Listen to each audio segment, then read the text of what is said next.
Buxheti i Ministrisë së Arsimit për vitin 2014 ka shkaktuar debate në Komisionin Parlamentar të Edukimit dhe Mjeteve të Informimit mes ministres Nikolla dhe deputetëve të opozitës. Ministrja Nikolla deklaroi se buxheti për këtë institucion është rritur me rreth 3.6% krahasuar me një vit më parë, ndërsa rritja me 2.6% ka pasur edhe për arsimin profesional.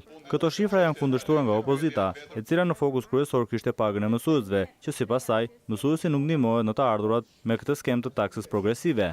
Ju pretendoni që e ndihmoni mësuesin, në fakt nuk e ndihmoni në të ardhurat financiare. A keni projekte alternative për të rritur përfitimet financiare të mësuesve? Ata përfitojnë, falë këtij sistemi taksimi e përsëris dhe njerë, do të kursejnë çdo muaj 1.200 lekë dhe në vit 13.440 lekë. Debate ka pasur dhe për sa i përket Universitetit të Mjekësisë, ku ministrja u zotua se nuk do të mbyllet. Ai universitet nuk duhet konsideruar si krijesë elektorale. Ai universitet mund të zhvillohet mjaft mirë.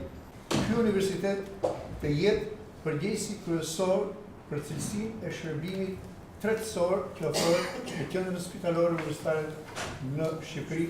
Ishin këshilli i profesorët, profesorati që reflektoi dhe tha që është një krijesë prematur, një krijesë që mungon gjithë baza ligjore për të mirë funksionuar. Ndërkohë që e përsëris, nuk ka vullnet nga ana jon, asnjë ide për të mbyllur Universitetin e Mjekësisë. Absolutisht jo.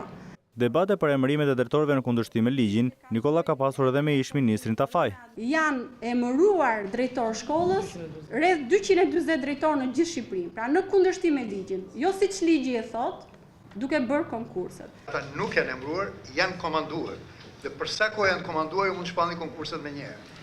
Ka të emëruar dhe të komanduar. Në qoftë se janë të emëruar, janë shkelje. Një pjesë e mirë e buxhetit do të shkojë dhe për rikonstruksionin e mbi 100 shkollave që janë në rrezik shembje, ndërsa rigrupimi i shkollave me pak nxënës dhe transporti i tyre ishte një tjetër zë në buxhet.